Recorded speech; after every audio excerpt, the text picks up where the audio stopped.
This is Scotland's fourth largest city and was once the richest city in Europe.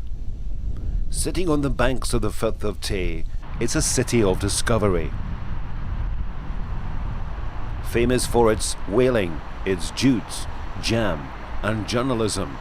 Oh, and not forgetting Desperate Dan and Oor Willie.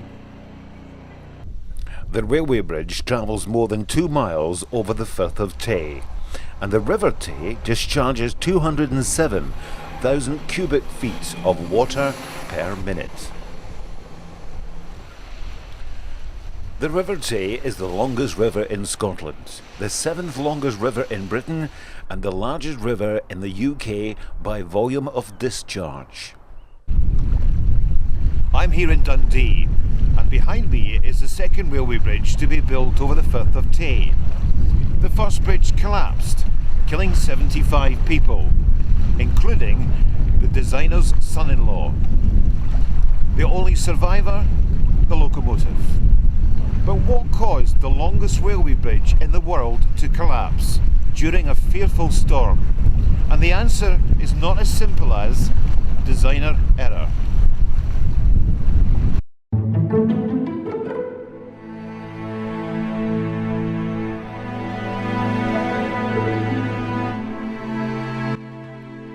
The Tay Bridge was opened on the 1st of June 1878. It was the longest railway bridge in the world and a dream come true for its designer Thomas Bouch. He had been obsessed for years to build a railway bridge over the Tay.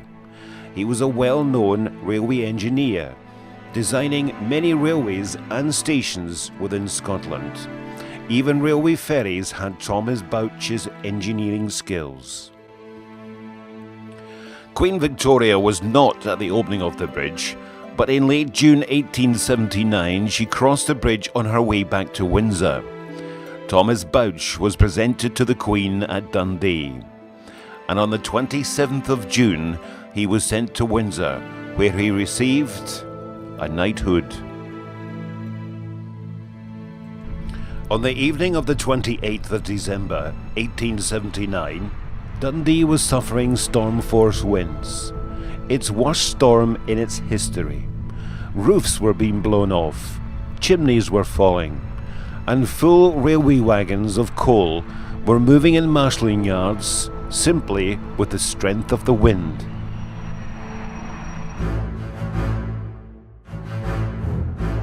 It was a tiring trip for the passengers between Granton Pier and Burn Island on the ferry.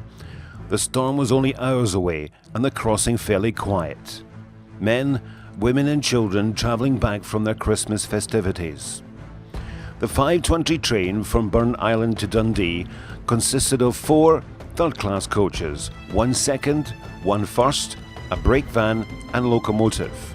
The train stopped at St Fort Station, then stopped at Wormit signal box for its token. Next destination, the bridge.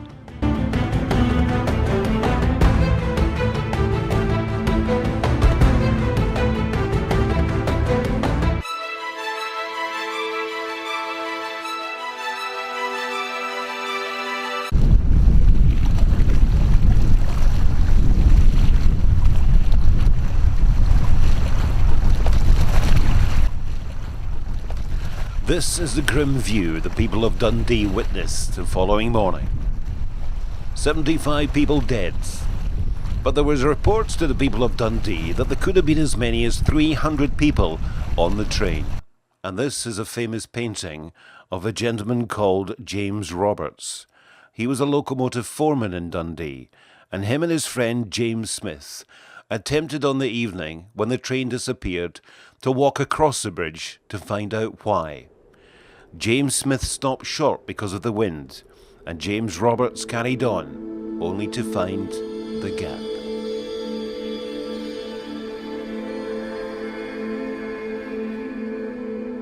At 19:15, on the 28th of December 1879, the central navigation girders of the longest railway bridge in the world collapsed into the River Tay during a violent storm. News travelled quickly to the North British Railway headquarters in Edinburgh via telegraph, A telegram was sent to the designer Sir Thomas Bouch. He was in bed, alone, and nobody knows his reaction. But he was invited to catch a special train to Dundee to witness the worst engineering disaster of its time. As Dundee and the local villages on the banks of the Tay were busy looking for survivors and the wreckage of the train, an investigation was put into motion by the Board of Trade as soon as the news of this catastrophe reached London. 3 commissioners were appointed to consider the evidence.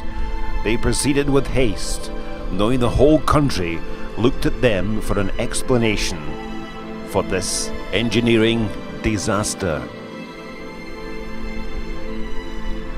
The following morning, before breakfast, Mr. Gibb, the postmaster, hurried through the streets to the Provost House with a telegram. It was from Sir Henry Ponsonby. "Can you give me any particulars of this appalling calamity reported to have taken place? The Queen is inexpressibly shocked and feels most deeply for those who have lost friends and relatives in this terrible accident." In his dressing gown, unshaven, his eyes dry from a night without sleep, Provost Brownie wrote in his reply, telling Sir Henry all he knew, all that he believed.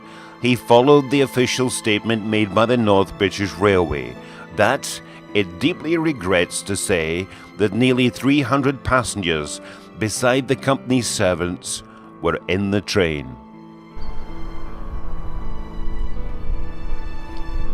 So until station agent Robert Morris came over from St. Fort Station, the city was grieving 300 deads. In his pocket, Morris carried 57 tickets, which his staff had collected. He remembered 2 season ticket holders, and remembered 7 or 11 passengers had retained their tickets. The sum was simple and quickly done.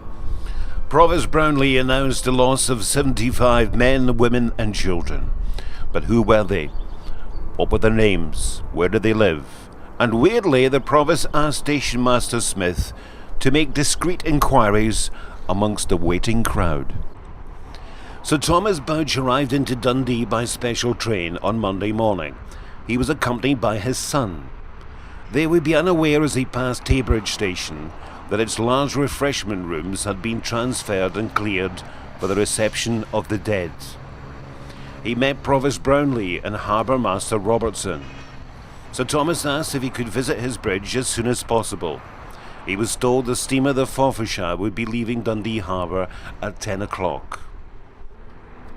As Sir Thomas saw his fallen bridge, he held on to his son's arm.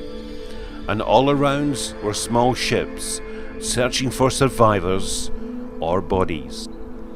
Just before sunset, on the Monday evening after the disaster, northeast of Tayport, 3 miles from the bridge, a muzzle dredger had seen a dark shape drifting between 2 sandbanks.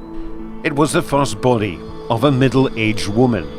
The body was taken to Dundee's TAY Bridge Station and laid on a wagon sheet in the refreshment room. There was nothing in her pockets to identify her apart from a railway ticket to Broughty Ferry.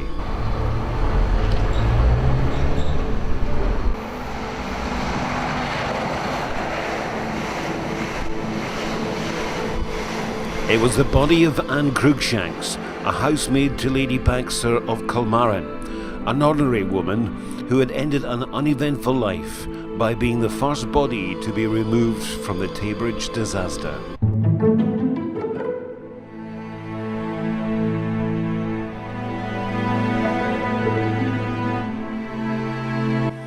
The inquiry team set up by the Board of Trade and sitting in Dundee Courthouse held an initial session lasting several days, starting on Saturday, the 3rd of January 1880. The 3 members, chaired by Mr. Rothery, Commissioner of Recs, the others were Colonel Yolland, the Inspector of Railways, and Mr. W.H. Barlow, President of the Institute of Civil Engineers, and a distinguished practicing civil engineer. The second part of the inquiry was devoted for the analyst of the disaster. There was 3 engineers appointed, Mr. Henry Law for the inquiry, and Dr. William Pole and Mr. Alan Stewart acting on behalf of the North British Railway. In addition, Mr. Law collected samples of the column material and wrought iron samples, bolts and struts for mechanical testing, as well as many broken parts as could be shown at the exhibit of the inquiry. He asked Mr. David Kirkcaldy to test the samples using a hydraulic tensometer. A photographer was appointed by the commissioners from a local firm called Valentine's of Dundee, later to become famous for its picture postcards. The 50 photographs were taken of the remains of the bridge about a week after it collapsed. These photographs were vital evidence of the way the bridge collapsed, and were of remarkably high quality.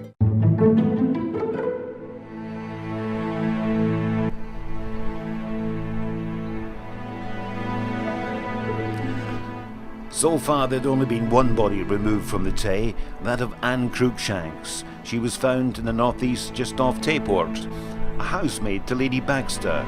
But there was a rumour going round Dundee that she had been murdered in Edinburgh and brought to Tayport and dumped in the Tay. But the police found this was not true. She was travelling with Elsa Smart, a table maid, aged 24, and that was Anne Cruikshanks' niece. She'd been travelling with her fiancé George Johnson, but they all died in the train. With Dundee trying to come to terms with this terrible disaster, the church ministers had their say. God determined to guard his Sabbath with jealous care. By travelling on a train on the Sabbath, the body still floating somewhere in the Tay, they knew they had been transgressing from God's law. By this time, the North British Railway Company would pay £5 per body found, and all clothing and belongings found along the beaches of the Tay were taken to Tay Bridge Station's refreshment room, where they were laid out on tables, hoping that relatives may identify some of the belongings. The people of Dundee were now concerned that no bodies had been found except for that of Anne Cruikshanks. And the whaling fishermen started a rumour that bodies may start to float to the surface after 7 or 8 days. And the only reason Anne Cruikshanks' body had been found, it just so happened to float onto a sandbank. Anne's funeral was on a Thursday after the disaster. She was mourned by the whole of Dundee. Great crowds followed her hearse. She once again travelled over the Tay and was laid to rest in Fife.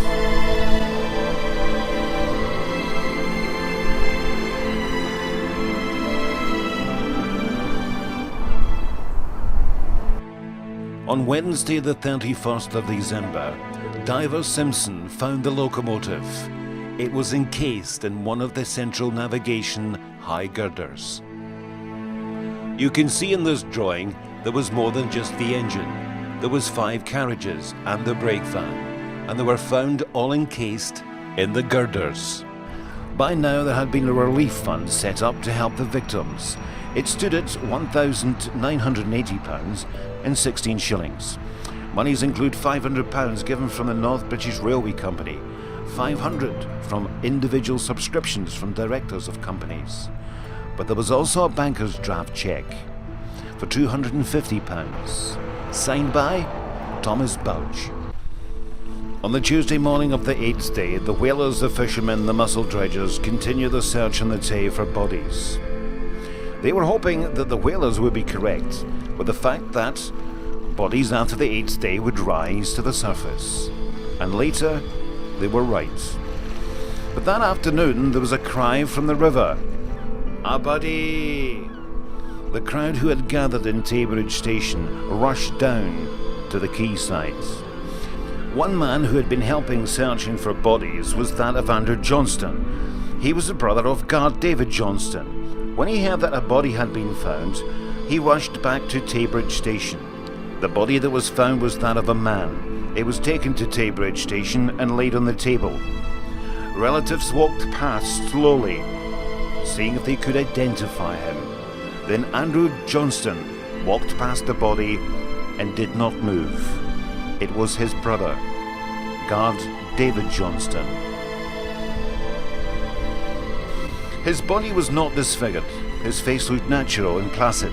He had blood coming from his left ear. His fists were clenched. He had £1.13 and 6 pennies in his pockets of his uniform, and his silver watch had stopped at 1916. Andrew, still weeping, went to find his brother's widow.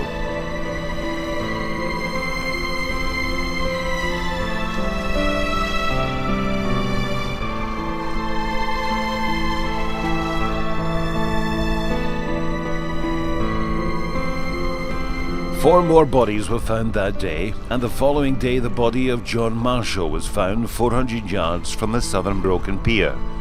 He had no next of kin, so was identified by the station master.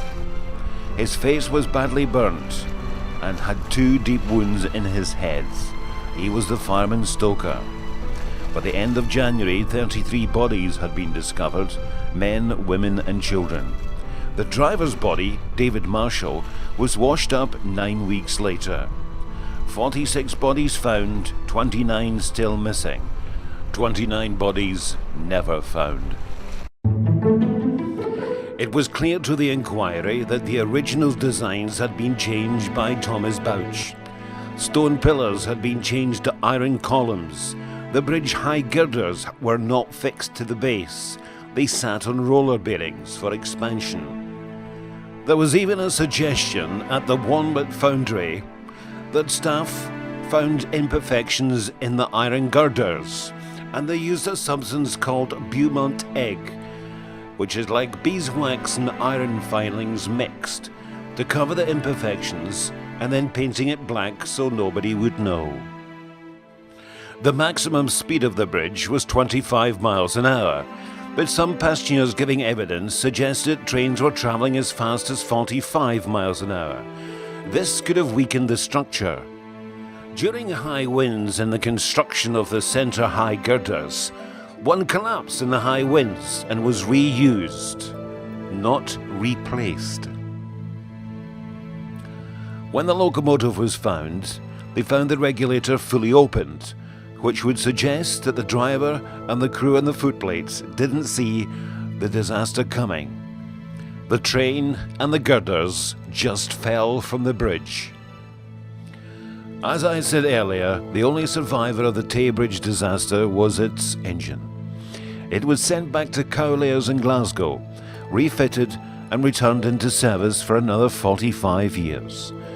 And the drivers named it the Diver.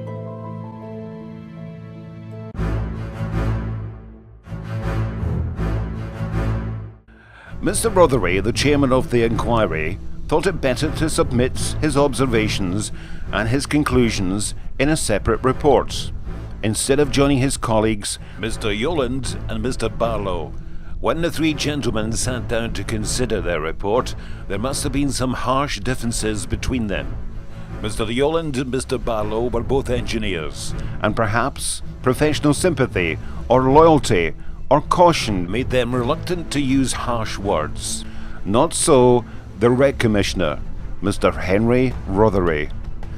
The last body that could be found had long been removed from the Tay when the Court of Inquiry presented its report to both Houses of Parliament by command of Her Majesty in June 1880. The chairman of the inquiry, Mr. Rothery, laid the blame for faulty design, construction and maintenance firmly at Mr. Bouch's door. The other 2 members didn't go that far. They felt strongly enough to produce a second joint report of the disaster. So why did we end up with 2 reports into what caused the Tay Bridge disaster? Mr. Yoland and Mr. Barlow believed that Sir Thomas Bouch had been let down by some of his contractors, and some could even say betrayed. All the members of the inquiry agreed to one conclusion: there was a design issue with the bridge. Original plans had been changed, stone columns changed to iron piers, and one of the major design defects with the bridge, in particular, was its ability to withstand wind pressure. At this time, This was the largest railway engineering structure in the world. An engineering design into the unknown. The largest, the highest railway bridge that would have to withstand very high winds. There is no doubt that the final bridge was the wrong design for this location, but at the time of building, the engineering statistics suggested it could have been achievable. The design of the bridge had been changed so many times leads us to only one conclusion. The bridge was doomed to fail. It was only a matter of time. So Thomas Bouch trusted his advisors. They took shortcuts, and that is evidence. The borers of the foundations got it wrong. The casters of the girders took shortcuts. And the North British Railway Company did nothing to stop trains travelling over the bridge too fast. And we can even be critical of the inquiry in its conclusions, as vital evidence was missed. And it was reported that the two members of the inquiry were furious when they found out that Rothery, the chairman, was writing his own conclusion into the cause. Plus, we have to remember that Sir Thomas Bouch had plans before the Tay Bridge disaster to have designed the bridge across the Forth. That was going to be a suspension rail bridge, a design never used. I mentioned in my introduction that Sir Thomas Bouch's son-in-law was killed in the disaster. I mention it simply because there are many documents suggesting this. But looking at the evidence and documents, there is no records to suggest that any relative of Sir Thomas Bouch was killed in the disaster. At the time of the growth of the railways, Thomas Bouch was a pioneer, designing many railways and stations within Scotland. He lived for 4 months after the report destroyed him, and there was no criminal proceedings against him.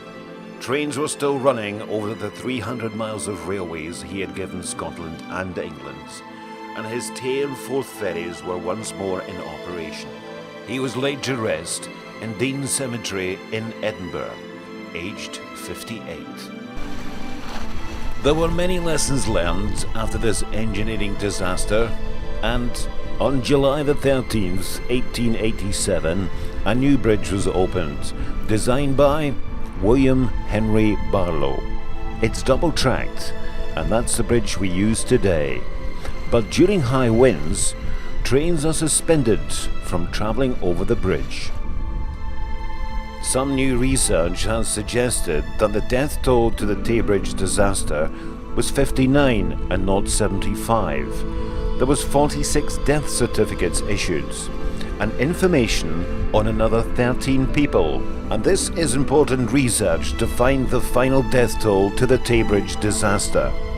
The Tay Rail Bridge Disaster Memorial Trust is trying to raise money for a memorial to the victims of that fearful December evening.